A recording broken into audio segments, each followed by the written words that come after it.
Welcome to How I Rent It, the podcast where we pull back the curtain on the tent rental industry. I'm Tony Ehrbar, the owner of American Tent, one of the leading event tent manufacturers in the U.S. As someone who got started in the event rental industry over 10 years ago, I'm excited to bring you the stories behind the people who keep events running smoothly. Was watching an episode of Shark Tank one night, had a couple of beers, and went on Craigslist, and in Green Bay was a tent rental business. Each episode, we'll talk to inspiring event rental business owners to learn how they got started, the challenges they faced, and their secrets to success. Is this your first time on a podcast? It is my first time on one, listening to one, seeing one. Yes, sir. Whether you're dreaming of starting your own rental business or just love hearing great entrepreneurial stories with plenty of intent puns thrown in, this podcast is for you. Stephen has been through the rental industry for over 15 years. And I was born under a tent. This is the part where we're going to get into where we're going to have like VP of HR come in and just like okay the questions and answers. So grab your coffee, your notebook, or just sit back and relax with a box of popcorn. Subscribe now on Spotify, Apple, or Google Podcasts, and join me as we uncover the journey behind the tent rental industry in How I Rent It. Welcome back to How I Rent It, the podcast where we dive into the world of rental businesses, sharing insights, lessons, and stories from people who built their businesses from the ground up. I'm Tony Ehrbar, owner and CEO of American Tent. If you tuned in to our first episode, you heard me share my personal journey of how I started in the rental business. But today, we're kicking off with our normal format where I sit down with industry pros to learn about their experiences. I'm excited to welcome today's guest, Peter McVey. He probably needs no introduction if you've ever watched a tent setup video online or come to a trade show. Pete and I met each other 10 years ago when he used to leave nasty grams on my voicemail. We had first started our rental business and were trained not maybe in the most appropriate way. As time went along, Pete and I became friends. And then his rental business shut down. And so he reached out to me and said, hey, I want to come work at American Tent. So today we'll be talking about his rental journey, diving into how he got started, the lessons he's learned, and some behind the scenes stories from his 40 plus years in the industry, which would make him, I think, 75, 80 years old. If you're looking to grow your rental business, avoid common mistakes, and just hear some great industry insights, you're in the right place. So let's get started. Peter, hello, welcome. Thank you. Thank you for that wonderful introduction. Yeah. Is this your first time on a podcast? It is my first time on one, listening to one, seeing one. Yes, sir. Okay. Yeah, I remember when I said, hey, we're going to get on a podcast, you're like, what's a podcast? Yes, and sir. I said, do you know who Joe Rogan is? And you were like, nope. And then we discussed, and it sounds like Jen, your wife, listens to them. So there's someone in the house who does it. Yeah, she kind of gave me the podcast 101 education so that I'm not a total virgin when it comes to this today. Perfect. Well, so let's jump in. So tell us a little bit about yourself, your company that you had, and how you got started. Well, the beginning starts at the beginning in the late 1950s. My parents were missionaries in Africa, and wouldn't you know it, my mother got pregnant while they were in Africa, and I was born under a tent. I was also baptized under that tent in Africa. Upon returning to the United States after their missionary mission was done with, we moved into a small place in Milwaukee, Wisconsin, where I graduated from grade school and high school under a tent. Also, being the mischievous little boy that I was, I managed to see my first circus under a tent. Of course, I climbed under the sidewall to get in free. I also saw my first concert. I drank my first beer. I kissed my first girl. Everything that happened in my life that was important happened under a tent. So I guess you could say I'm kind of an intense person. Yeah. Sorry, dad humor. So basically, the real story is my church had a church picnic every year. That was an annual event for the congregation, and the men's fellowship group was tasked with setting up and taking down this whole event. So from age 16 to roughly age 20, I was involved in that whole thing, enjoyed it very much, and decided that maybe I could make some money at this. I enjoyed setting up the tents. Maybe I could make some money at it. So I started a company called McVey Tent. I only owned a couple of tents and a handful of furniture and thought I was in the tent rental business. Over the course of 40 years, I grew that business from those two tents to, I think it was somewhere in the neighborhood neighborhood of 250 tents and all the assorted things that went with it, tables, chairs, stages, and so on. At its peak, we serviced the upper Midwest, basically Wisconsin, the upper Michigan, northern Illinois, had 35 to 40 employees, large facility, large things going on, but I enjoyed every second of it. So what were you doing before starting your business? Honestly, I didn't have a care in the world, was living at home, was working at a Datsun car dealership, drinking a lot of beer and racing cars at night. For those of you who don't know, what is a Datsun? A Datsun is now a Nissan.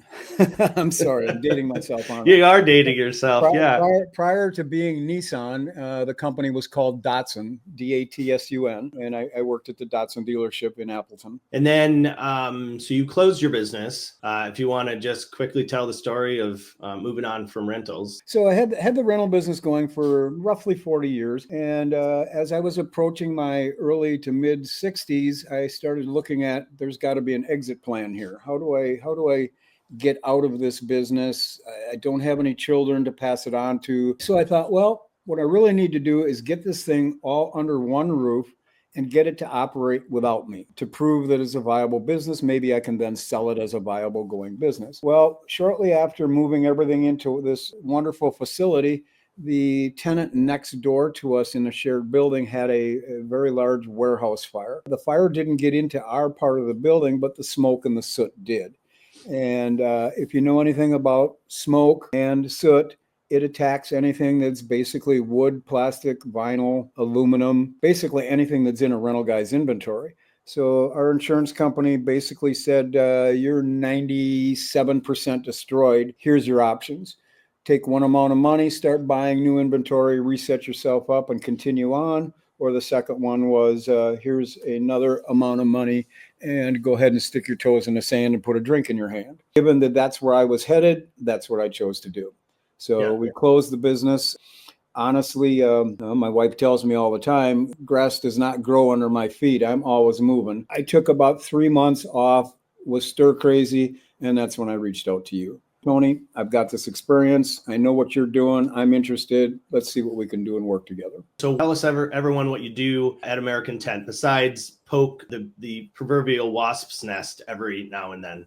Yeah, when I first approached you and the company, basically what I said is I've got a ton of knowledge in my head that I would love to unload and help you. So the first thing we started doing was product improvement, looking at what we were building, how we were building it, and then we moved on to some new product innovations, new product introductions, and that type of thing. So I'm kind of I don't know, a freelancer. If there's a problem here, I try and solve it.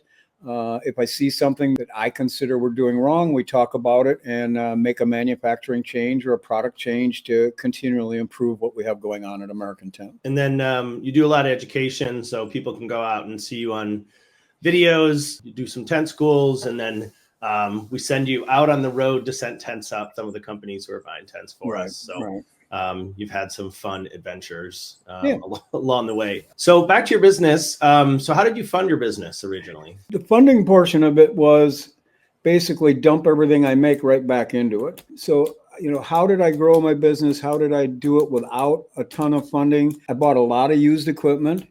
And I also discovered something called subrenting. I discovered several large regional tent companies in the southern part of the state and Illinois that were willing to work with me and rent me anything I needed. So basically, I would rent tents from large regional companies. And I think at the time we were paying maybe 15 cents a square foot for the tent to rent it from them. I would turn around and charge 45 or 50 cents a square foot to my customer. And that profit would then drive the business forward with additional purchases of equipment, paying our bills, so on and so forth. Having developed these relationships with these regional companies, I also had access to purchasing their inventory. So it allowed me to get some of my own most popular sizes of tents here in-house and not have to come up with very large sums of money. As the business grew, of course, then I was able to purchase new tents and be able to get the good out of the tent rather than the second half of the good. Yeah. Continued to grow and grow and grow. And those are our friends at JK Reynolds down the road, I'm guessing. Some of it was JK. The relationship with JK was more of a we did jobs together. They would take jobs that they couldn't do. They would come to me and help supplement. I would take jobs I couldn't do. I would bring them on as like subcontractors.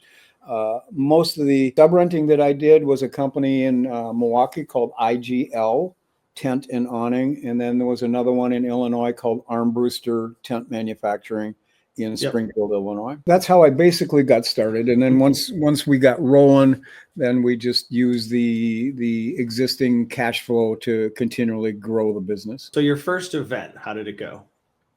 Well, my first event was the aforementioned church picnic. And the good Lord blessed us with wonderful weather for the setup, the event, and the strike.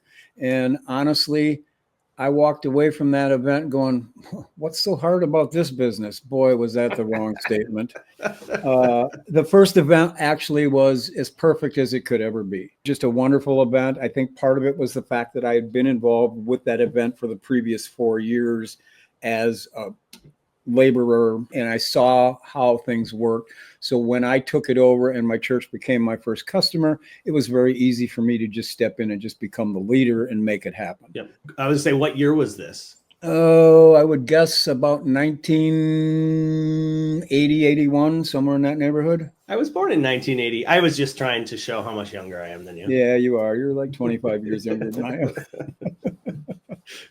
So anyway, it was a great event. The guys that were in that men's fellowship, they of course were getting older. They were about the age that I am now back then. And they were just happy to see a young man like myself come along and take it off of their shoulders and bring some younger strength into the event. And then, of course, during the event, we had plenty of, the so-called beers for Jesus. So it was a good event. There we go. Did you have your long beard and hair back then? I did not. The beard, probably 20 years ago. Long hair, yeah, I've always had long hair. It's probably the most recognizable beard in the industry. Yes, it is.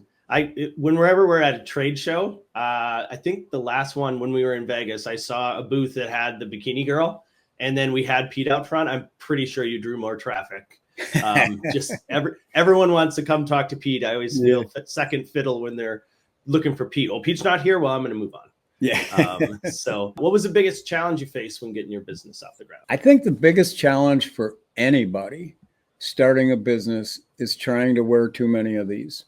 Okay. Trying to be the finance manager, trying to be the HR, trying to be the sales, the maintenance guy, the installation guy, trying to be all of these things rather than reaching out for help, reaching out for advice, delegating, that type of thing. I think that when I look back into my 20s as a 20-year-old young man, I was invincible. I can do anything. Whether I knew it or not, I could do anything, and I was willing to try that. Well, that puts a lot of burden on the individual, and until I learned that I need to delegate some of these things that I'm not so good at to people that are good at, that makes it less of a challenge. But to me, that was the biggest thing, was to actually say, Tony, I need help. I need your advice. How did you get from here to here? And it took me a long time. It probably took me 10 years before I finally broke down and said, you know what? I am not a financial wizard. I need somebody to take care of this end of it, because I can't do it. I don't know how. I'm trying to learn. I understand a little bit, but a little is not good enough. All of the titles, if you will, that are involved in a business, there are very few people that can do every one of those titles. Was HR the toughest one for you? Yeah, I don't know that I was actually the most politically correct when it came to hiring and firing. Fair enough. Yeah, I think it's a matter of finding people you trust. I think nowadays it's easier because there's a lot of fractional people. So you can hire a bookkeeper for 5 hours a week or whatever that looks like and use them as you scale up. I believe you had an issue with a bookkeeper at one point. Yeah, I did. I finally broke down and interviewed a handful of people, and we hired a young lady, and wouldn't you know it, she was an embezzler. And she did a pretty damn good job. Took me a year and a half to finally catch on. But, it gets to the point where you as the owner, you've got an idea, and you yourself, you've got an idea what your cash flow is and how much money should be in the bank. And the numbers never jive. So we did a deep dive, and she embezzled about $10,000 from us. And that kind of makes you stop and reevaluate, how much do you actually delegate now? And what kind of safeguards do you need to put into place so that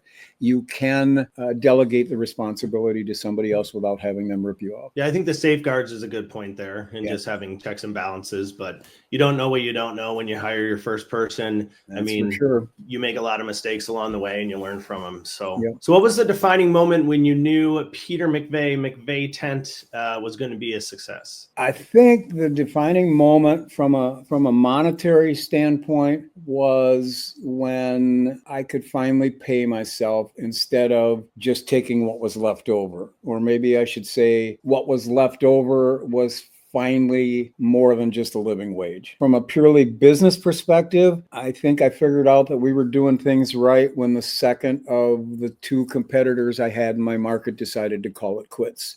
And it left me being the, I guess, last man standing. It wasn't a competition at all. It was not like I was after driving them out of business. But when they did decide to close shop, I looked back and said, we must be doing something right. I think this is going to work. What does Ricky Bobby say? If you ain't first, you're last. That's it. Absolutely. Absolutely. We did the booth at ATA down in Florida when we were at Daytona, right? It was Ricky Bobby Talladega Nights themed, so that was kind of fun. Brought Pete's race car along, which, by the way, is sponsored by American Tent. Yes, sir. So what's one mistake you made early on that taught you a valuable lesson? I think the biggest mistake I made early on was running down the road in a fleet of absolutely junk trucks. If I had to do this all over again and I reached that point, I would definitely come up with the funding, the loan, or the lease to have late model trucks so that you can do what you need to do. And that's deliver the promise, deliver the rentals. You can't deliver if your truck isn't running. And we ran with a lot of trucks that were held together with duct tape and baling wire. And, it wasn't a pretty picture. We made it work. But if I had to do it all over again, I would definitely go down the road with late model equipment. So if you're thinking about someone watching this who's starting a business, and you were going from a crew and then growing to more crews, how would you have done that differently? Or how would you recommend they think about their fleet of vehicles? Is it starting with a pickup and moving into leasing? What does it look like to you? Well, I think it would be starting with a pickup, and I would start every vehicle that I would own or lease would have 4 doors. This is a labor-intensive business, and believe it or not, you cannot put 2 vehicles one behind each other and tell the second vehicle to follow the first vehicle and they get there at the same time. Invariably, somebody gets lost. Invariably, somebody's got to stop. So, it just opens up all kinds of problems. So 4-door trucks, I would definitely start with pickup truck and trailer. And then from that point on, as you grew your business, move into the trucks and so on. I would definitely never, ever own a vehicle ever again as far as a business vehicle. I would plan for and know that I am going to have a vehicle payment for the rest of my life. The reason I say that is in a leased vehicle, you are responsible for paying the lease and putting fuel in it. The leasing company takes care of everything else. So you don't have vehicles on bald tires that you can't replace because you misappropriated the money and you have no more money for that, or you didn't budget right. They take care of the periodic maintenance that a lot of companies might push back as they tighten their belt. So to me, the leasing of a vehicle is important, and 4 doors is very important. Yeah, you got to make sure that your crew takes good care of it. I had a leased pickup one time, and there was no way at the end of that lease I wasn't buying it out. So making sure that crew's taking good care. Right. So then looking back, anything you would have done differently when starting out? I think if I wanted to start this all over again, I would do a better job in financial planning. I started my business, honestly, I probably had $1,000 in the bank. So I think I'd probably do a little better financial planning, maybe try to have accumulate a little more capital prior to starting the business.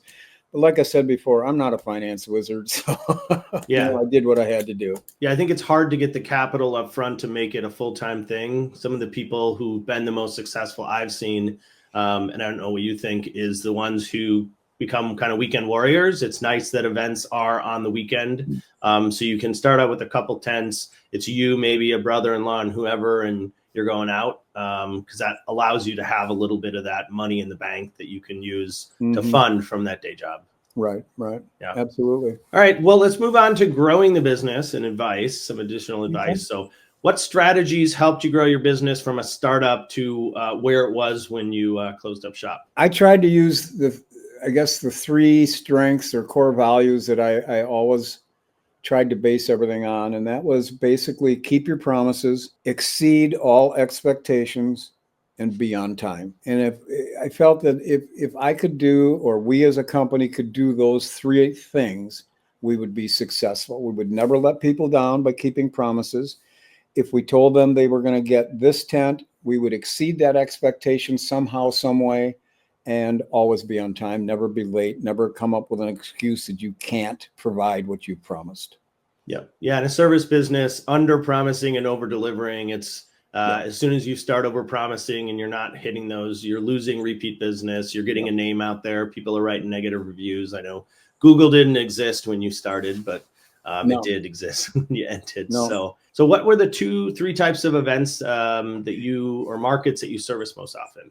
From a startup, obviously you take whatever comes across your way, and you don't really specialize. As I started to analyze what we were doing, I looked to the festival and fair end of things. And the reason I looked at that was it just looked easier. And what I mean by easier is less hands-on with the client, less cost of sales, less cost of installation, because you had many tents in one location. So there were economies of scale to be had. I guess the other side, the flip side of that is festival and fair work traditionally is cheaper or generates less gross income, and you really have to be good at what you're doing to make money at it. The second thing is we slowly migrated into the wedding and private party end of things, which when you really think about it is absolutely the opposite of what I just described. It's a very hands-on, high cost of sales.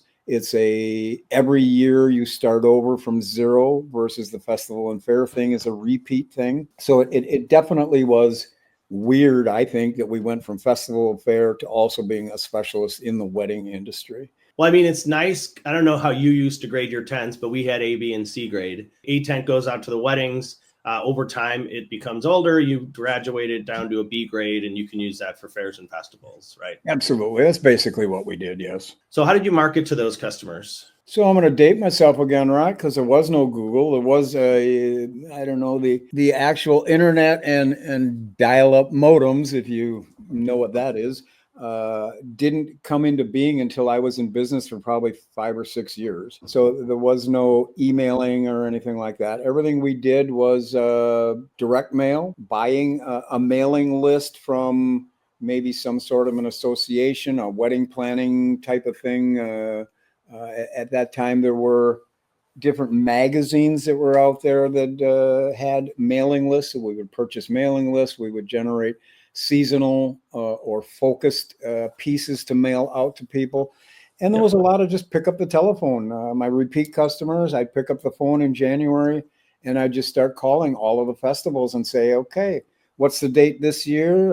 Is anything going to change? How can we help? Is there anything maybe that we can add that you've never gotten from us before? Or is there something that you are having a hard time finding that we can help you with?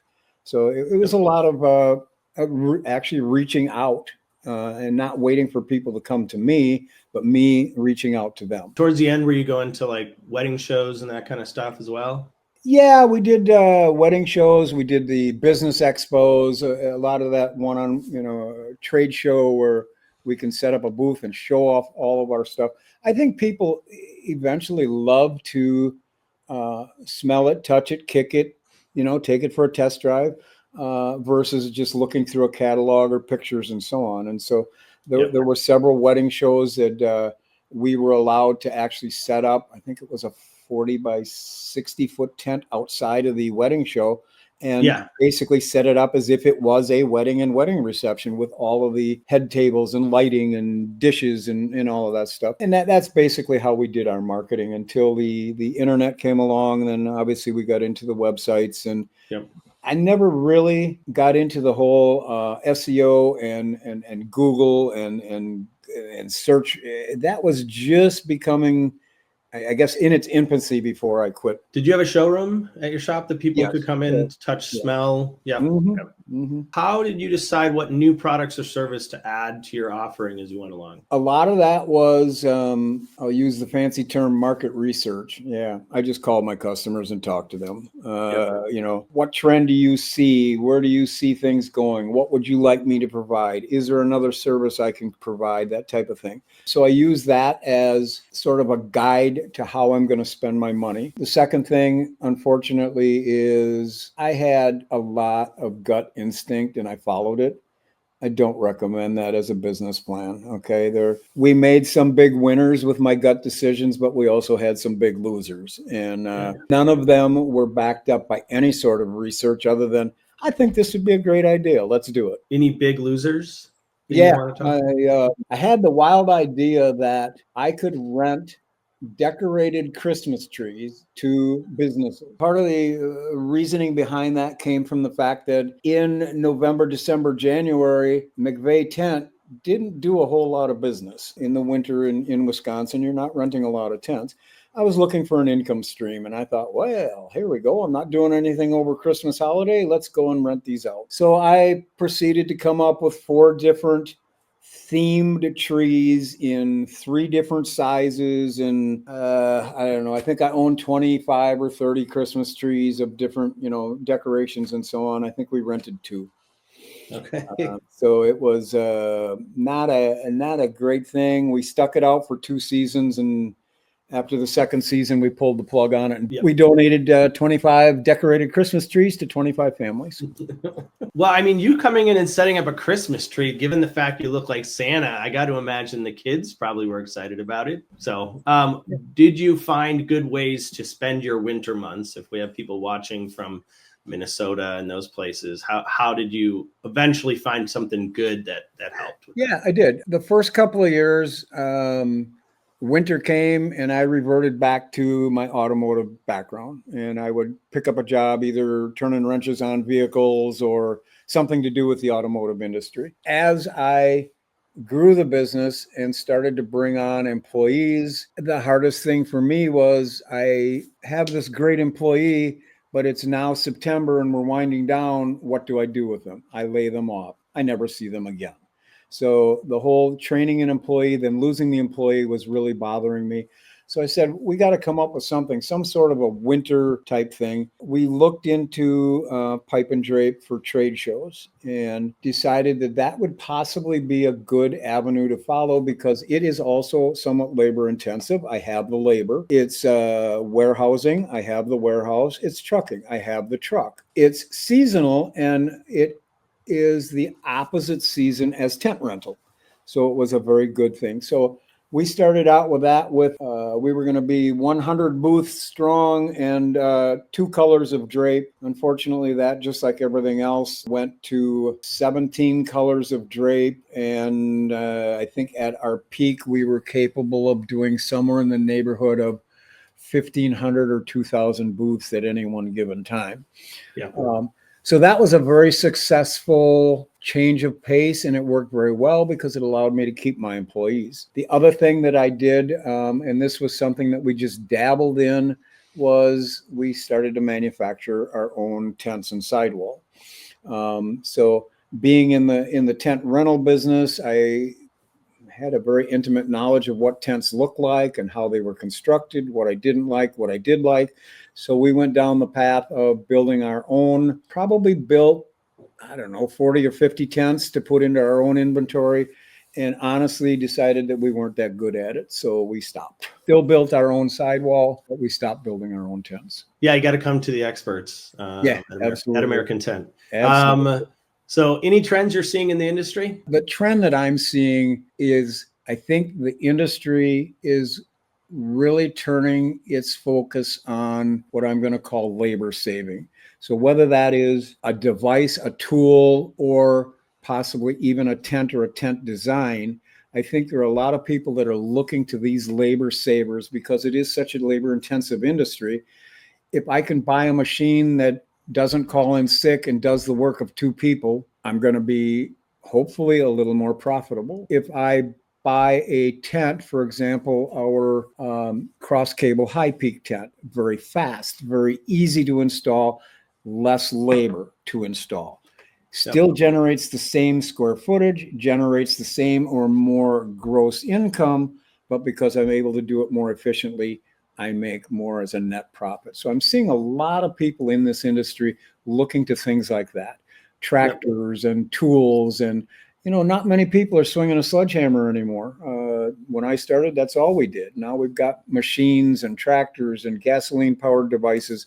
So I think labor saving is the trend that I'm seeing most right now in this industry. Yeah, well, and that's why you invented the McVey frame jack, which is something we sell. You basically took 40 years of things you hated and turned it into one device that's nice in terms of setting up frame tents and other similar types. So any common or fatal mistakes you've seen other businesses make that you think would help our listeners? Do not get into the race to the bottom. That is the biggest fatal mistake that I see most startups, and I was guilty of it for a little while when I first started too. People think that the way to gain business and to grow your business is to be the cheapest guy. You will always win on price. The unfortunate thing is when you operate with that type of a business and you don't look at what is it actually costing you to generate that income, that will take you right to the bottom. It'll take you on the verge of collapse. It'll take you to walking that fine line of, am I going to meet payroll or not? And that type of thing. So racing to the bottom, it's bad, bad, bad. I learned that immediately. Took me a year or two to learn that. And now the core values that I spoke about before, deliver on your promise, be on time, and exceed expectations. Drive your business to be the best it can be and price it accordingly. You mentioned one comment about me in the early days when we first met, leaving you nasty grams on your voicemail and so on. And honestly, most of those were due to, Tony, you need to elevate your business. It wasn't basically, I hate you or anything like that. It was just elevate your business, bring it up to my level so that we can become competitors on an even page. And I think that's what really needs to be done. Don't race to the bottom. Don't set yourself up as price. Okay. Provide a valuable service and charge for that value. Yeah, there's a triangle of 3 different things you can do. You can compete on price, you can compete on quality, or you can compete on service and speed. And no business, save for maybe Walmart in some cases, can do all 3 of those things.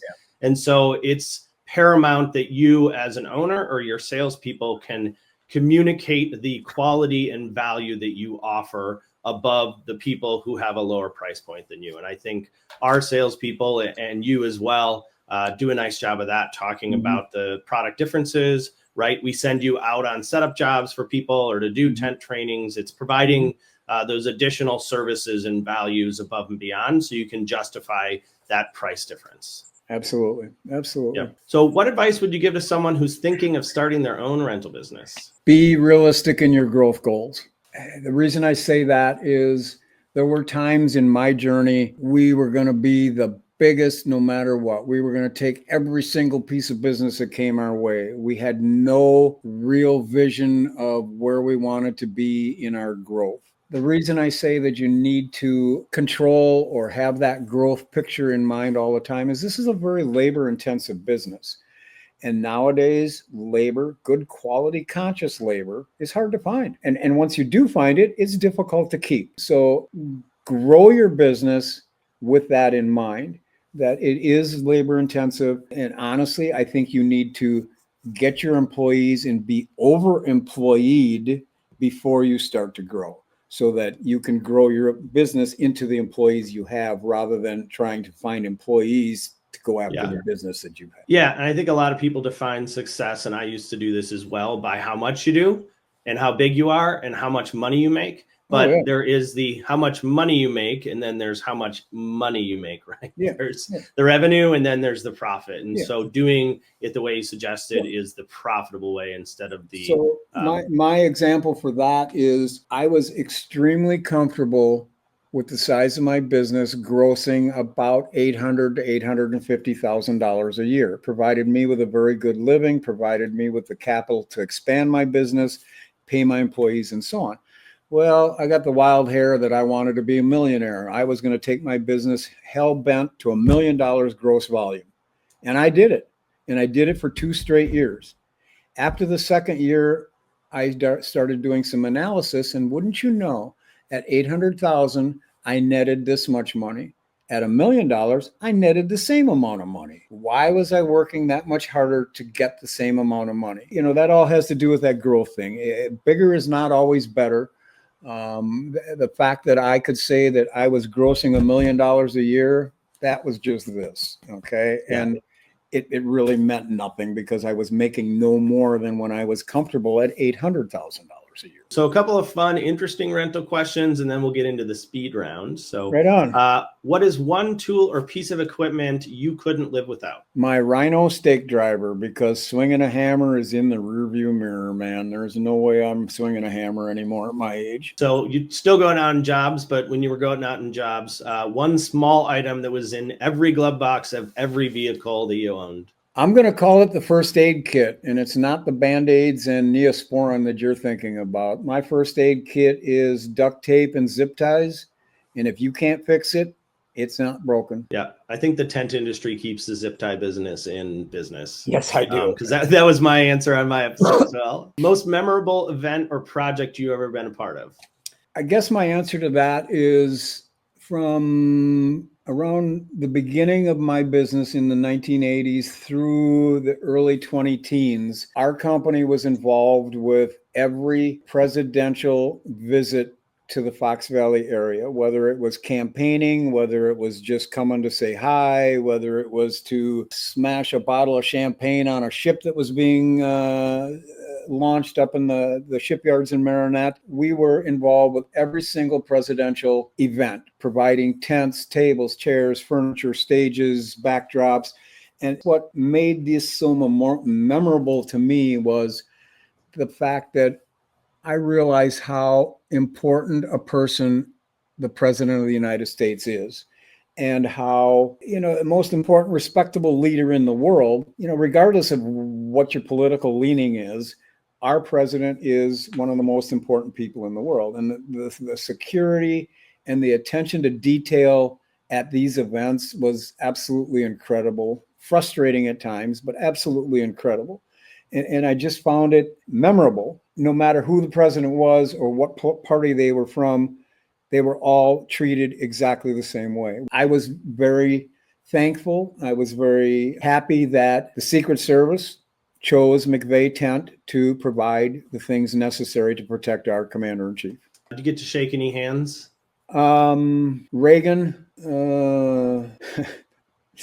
let's not go there. Okay, fair enough. Most rewarding part of running a rental business? The most rewarding part of running my rental business was kind of selfish, and it reverted back to when I first started the business and being the party animal that I was. The most rewarding part of running an event rental business is I had insight into where the best party was every weekend of the year. Yeah.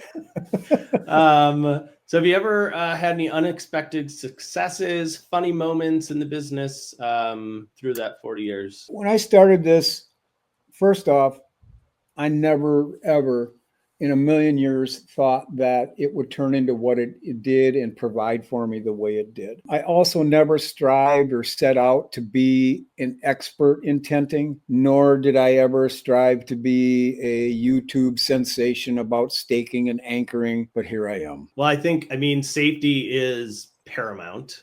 And I know that's your number one focus. I mean, you're a deposed witness in trials when there are tent issues. So I think that speaks a lot to your focus on safety. Everyone always wants to see your stake pulling demo at whatever tent school we go to. So what's the biggest risk you ever took and how did it turn out? The biggest risk I ever took was jumping from 40-foot wide tents, skipping 50 and 60 and going directly to 80-foot wide tents. And when I did it, I also did it in a very large way. I didn't buy just one 80-foot wide tent. I bought three 80 by 220-foot tents. So the capital investment was a high risk. It was a lot of money. And it turned out very successful, very rocky start, destroyed the first of the three the first time we set it up. It got caught in a wind at our most vulnerable time when we were trying to set it up. And being the dumbasses that we were, we can beat Mother Nature. No, you can't. Mother Nature decides she's going to swing down at you. You hunker down and protect yourself. We didn't. We basically gave her the bird and said, come on, bring it on. Well, she did. Started out with that 80-foot wide tent, shredded, I think 4 or 5 of the pieces, basically destroyed a brand new tent first time out. That made the risk look pretty risky. But eventually it did turn out. It opened a lot of doors for us with that size, opened a lot of events that we never even could have looked at before, and opened a lot of doors for other areas of our business, our staging and flooring business. We were also able to incorporate that 80-foot wide tent as a temporary trade show hall, and then incorporating also our pipe and drape business into it. So huge risk, got off to a rocky start, but eventually turned out very, very well for us. I'm going to guess wind was kind of the birthplace of two things. Tell us about the Beardford scale. I grew this beard, and anybody, any of you guys out there that have a beard, or you can see this, it does move around quite a bit. And one day I was out and the wind was blowing and my beard was doing one of these numbers, and I was like, wow, that's pretty interesting. And I started playing around, chin into the wind, and it would do different things to my beard. Well, at the same time, I was studying about wind and weather, and I was developing a device that could monitor the wind at a tented event and alert people that were using the tent when the wind got to the point where maybe you should discontinue using the tent. And one of the things that I came up with when I was studying about wind and weather was a gentleman, sailor back in the early days by the name of Beaufort, who created this scale of things that you could observe that would give you an approximate wind speed. So in other words, smoke rising from a chimney straight up would be calm to maybe 2 miles an hour. And then that same smoke drifting, trees moving, leaves blowing across it, all kinds of things that he came up with.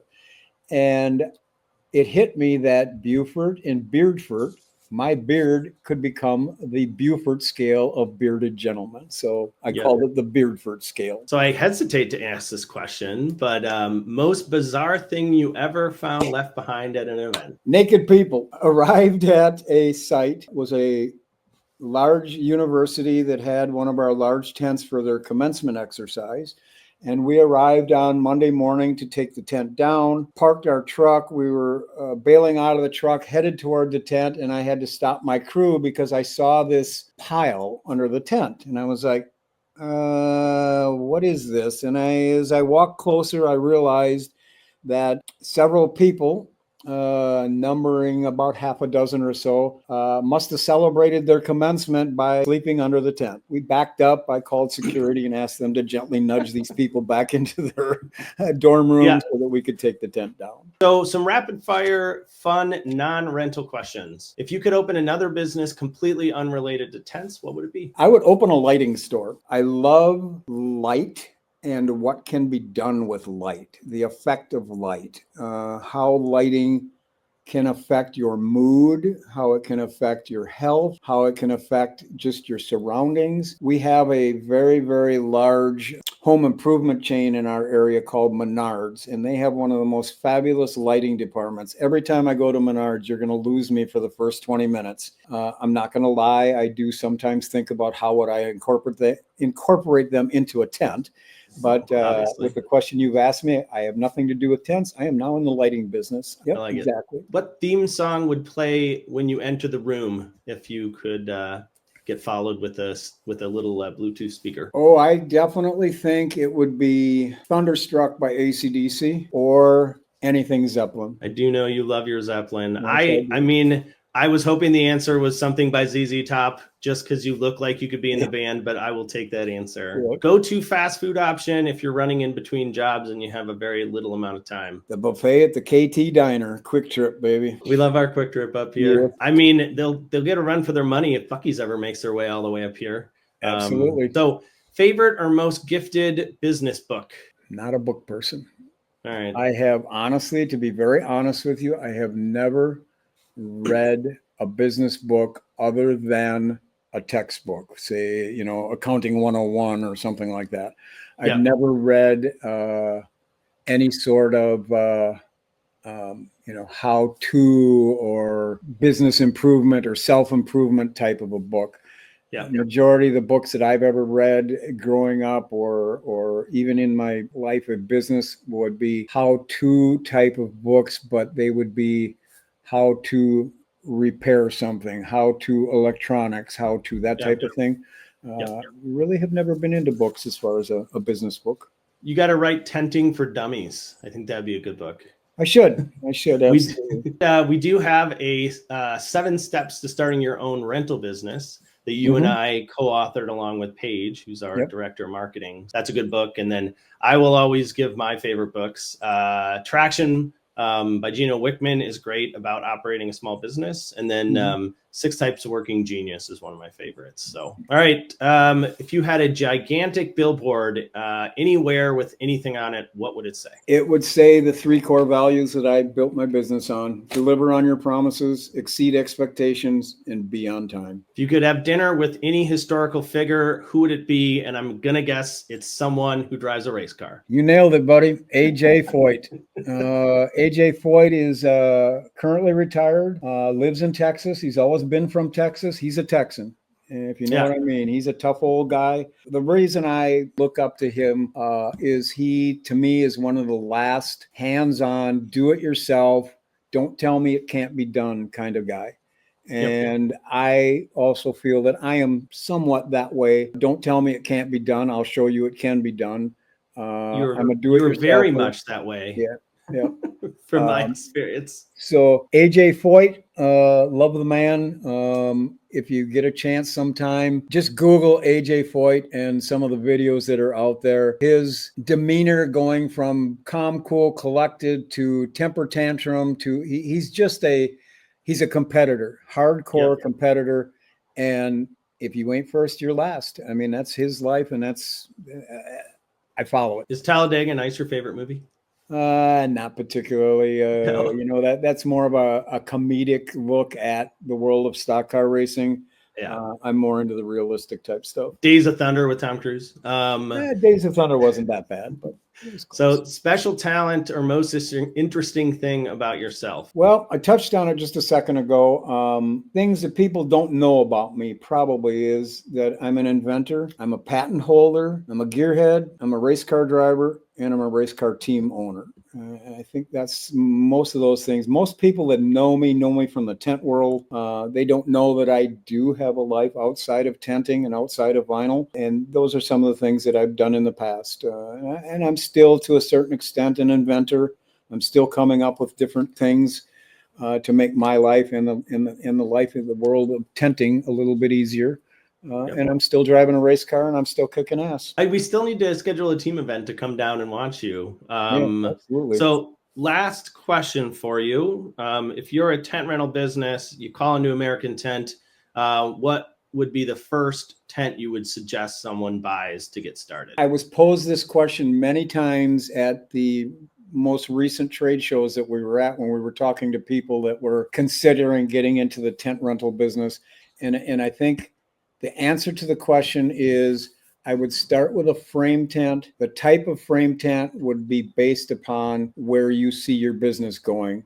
But ultimately, I typically would recommend starting with a high peak cross cable tent because it's less labor intensive. It's a very beautiful structure and it's relatively strong. Not great for long-term type things, but great for weekenders, great for backyards, great for small festivals.